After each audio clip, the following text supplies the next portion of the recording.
नमस्कार, मैं doctor Bhalchandra Mamni, director Parasnath specialist clinics Mumbai. आज हम एक ज्वलंत प्रश्न लेकर आए हैं, रीढ़ की हड्डी का दर्द दोबारा क्यों होता है। आधुनिक जीवन शैली, चाहे लैपटॉप हो या मोबाइल, यह हमारे जीवन का अभिन्न अंग बन गया है। मोबाइल पर सोशल मीडिया पे प्रतिदिन 1 से 3 घंटा बिताने वाली युवा पीढ़ी गर्दन के दर्द से जूझ रही है। वित्तीय लक्षणों को प्राप्त करने के लिए हमारा संघर्ष जारी है, लेकिन यही हमारी रीढ़ की बीमारी को बढ़ावा दे रहा है। घरेलू नुस्खों से लेकर अत्याधुनिक सर्जरी तक हम इस रीढ़ की बीमारी का इलाज आज ढूंढ रहे हैं। फिर भी एक सवाल कायम बना है कि इलाज के बाद कुछ दिनों के लिए बेहतर महसूस होता है, लेकिन रीढ़ के हड्डी का दर्द फिर से शुरू हो जाता है और हम एक सभी उपाय करके अब थक गए हैं। करें तो क्या करें? आज हम इस सटीक प्रश्न का उत्तर खोज रहे हैं।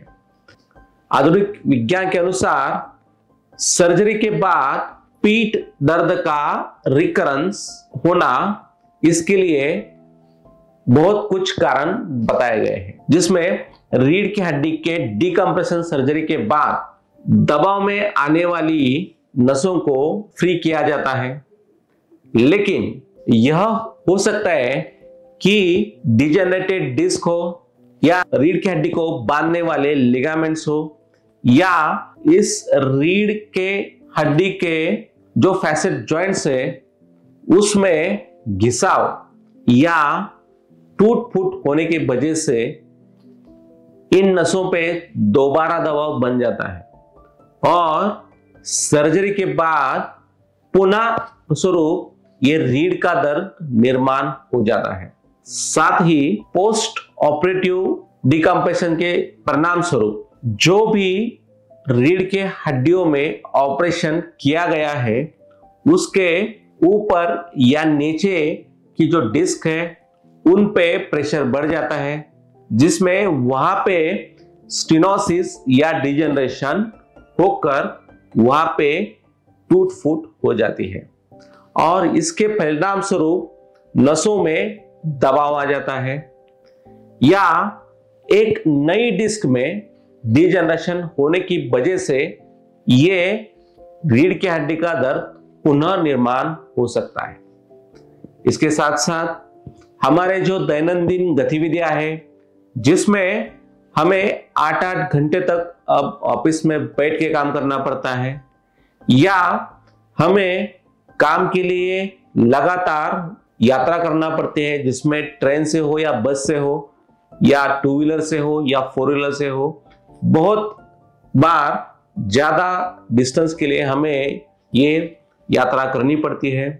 लंबे समय तक खड़े होना, इसके वजह से ये रीढ़ की हड्डी का दर्द पुनरुद्भव हो सकता है। उसके साथ साथ इनकरेक्ट पोस्चर्स में बैठना और इनकरेक्ट पोस्चर्स में सोना, यह रीढ़ के हड्डी का दर्द पुनः निर्माण करने के लिए बहुत बड़ा कारण बन रहे हैं। घर पर काम करते समय भारी वस्तुएं उठाना, चाहे वो पानी से भरी बाल्टी हो या कोई भी बड़ी वस्तु हम अगर हाथ से उठाते हैं, उसके परिणाम स्वरूप हमारे बॉडी का शॉक एब्जॉर्बर है, जो इंटरवर्टेबल डिस्क है, उसके ऊपर बहुत बड़ा स्ट्रेस आने की वजह से वो रीढ़ की हड्डी के डिस्क डिस्प्लेस हो जाती है या डिस्क बल हो जाता है। इसके परिणाम स्वरूप रीढ़ की हड्डियों में समस्या दोबारा पैदा हो सकती है। अब आयुर्वेद के अनुसार रीढ़ की हड्डी के लिए विरुद्धासन यह एक बहुत बड़ा कारण बताया गया है। अब आजकल की लाइफ में विरुद्धासन हमारे जीवन का एक बहुत बड़ा हिस्सा बन गया है। उसके साथ साथ फास्ट फूड हो, जंक फूड हो, बेकरी प्रोडक्ट्स हो, ready to use preserve food हो या फ्रिज में रखे गए हुए हमारा खाना हो, यह भी इस रीढ़ की बीमारी को पुनर्निर्माण करने के लिए बहुत बड़ा एक कारण बन रहा है। इसके साथ साथ आयुर्वेद के अनुसार हमारे आहार में जो घी का प्रमाण है वो कम हो जाना, ना के बराबर हो जाना और हमारे शरीर को तेल से मसाज न करना, ये बहुत बड़ा कारण आज सामने आ गया है। आयुर्वेद के अनुसार शुक्र धातुओं के क्षय से भी बहुत सारे पुरुषों में इस रीढ़ का हड्डी का दर्द वापस होना देखा जा रहा है, स्पेशली महिलाओं में जिनमें व्हाइट डिस्चार्ज है या कष्टार्थ जिसे बोलते हैं, डिस्मेनोरिया है या ब्लीडिंग प्रॉपर तरह से नहीं हो रही है या यूटेराइन प्रोलैप्स है। इनमें ये पीठ का दर्द बार बार होने की समस्याएं आज दिख रही है। इसके साथ सीजरियन और हिस्टेक्टोमी ये रीढ़ के हड्डी का दर्द पुनः निर्माण करने के लिए कारण बन गए हैं। उसके साथ जैसे हमारे लाइफ का पंखा और एसी यह एक अभिन्न अंग बन गया है। हम बिना पंखे या एसी के आज नहीं रह पा रहे हैं। ये पंखा और एसी ऑफिस में हो या घर में हो चलाना, ये इस रीढ़ के दर्द को पुनः निर्माण करने के लिए एक बहुत बड़ा कारण है। इसके बाद आध्यात्मिक दृष्टिकोण से देखा जाए तो मनोवैज्ञानिक कारणों का विचार करना अनिवार्य है। एक वैज्ञानिक शोध के अनुसार, साइंटिफिक रिसर्च के अनुसार, जिन रोगियों में स्पाइन सर्जरी असफल हो गई है उन रोगियों का अध्ययन किया गया। उनमें से 90% लोगों को एंजाइटी और डिप्रेशन था, यानी ये एंजाइटी और डिप्रेशन होने की वजह से इस स्पाइन सर्जरी फेल होती हुई दिख रही है। इसके बावजूद अपर्याप्त मात्रा में नींद होना या डिस्टर्ब स्लीप होना, यह भी ये एक बड़ा रीढ़ के हड्डी का दर्द पुनर्निर्माण करने के लिए आज कारण बना हुआ है। यह पीठ का दर्द का रिकरेंस होने वाले पेशेंट्स में हमने आरामदायक नींद के लिए उपाय किए हैं और हमने ये देखा है कि उनका stress level, anxiety level, depression level हमने कम कर दिया तो उनका रीढ़ के हड्डी का दर्द का रिकरेंस कम हो गया है। इसके अलावा नकारात्मक सोच यह पीठ के दर्द का एक प्रमुख कारण है। हील योर बॉडी इस जग प्रसिद्ध पुस्तिका में ये नकारात्मक विचार हमारे रीढ़ की हड्डी को किस तरह से प्रभावित करते हैं और उसकी बीमारियां कैसे पैदा करते हैं, इसका विस्तृत विवेचन किया गया है। ऐसा कहा गया है कि इन नकारात्मक विचारों से हमारे रीढ़ की हड्डी की बीमारियां आज पैदा हो रही है।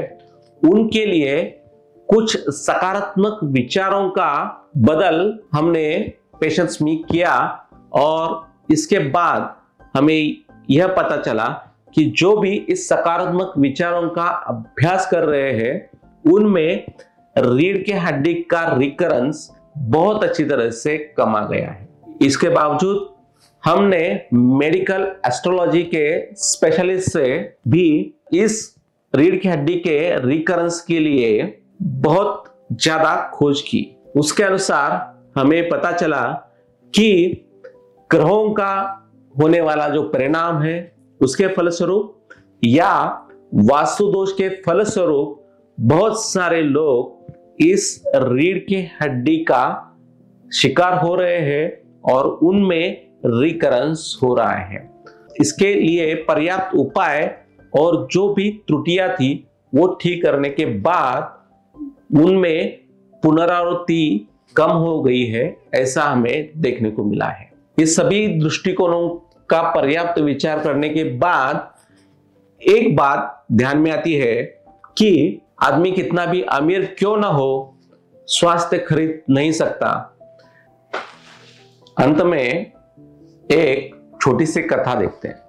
एक व्यक्ति के मोबाइल का डिस्प्ले स्क्रीन टूट जाता है।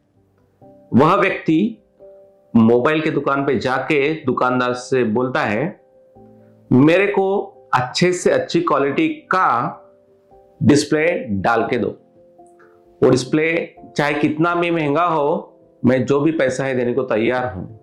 डिस्प्ले डालने के बाद वो व्यक्ति दुकानदार से कहता है, मेरे को गारंटी चाहिए कि डिस्प्ले दोबारा न टूटे। वो दुकानदार होता है, वो शांति से कहता है, सर मैंने तो अच्छी से अच्छी क्वालिटी का डिस्प्ले डाल दिया है, लेकिन आप अगर दोबारा ये मोबाइल गिराएंगे या उसके ऊपर कोई भी मोटी चीज गिराएंगे तो इसका डिस्प्ले जरूर टूटेगा। इससे एक सीख मिलती है कि रीढ़ की हड्डी का दर्द दोबारा होने से रोकने के लिए डॉक्टर चाहे कितनी भी अच्छी कोशिश क्यों ना करे, मरीज के लाइफस्टाइल में चेंज आना, खान पान में बदलाव, फिजिकल पोस्चर्स में बदलाव, ये बहुत जरूरी है। इसके साथ नियमित रूप से अगर आप पारसनाथ क्लिनिक के एसआरडीपी उपचार अपनाते हैं तो उससे ये रीढ़ की हड्डी की बीमारी ठीक तो होगी ही, और उसके रिकरेंस का रोकने के लिए यही एक अच्छा तरीका है। इस प्रकार की जानकारी के लिए हमारे YouTube चैनल को सब्सक्राइब करें और रीढ़ के हड्डी की बीमारी की पुनरावृत्ति को रोकने के लिए दिए गए नंबर पे आज ही संपर्क करें। नमस्कार।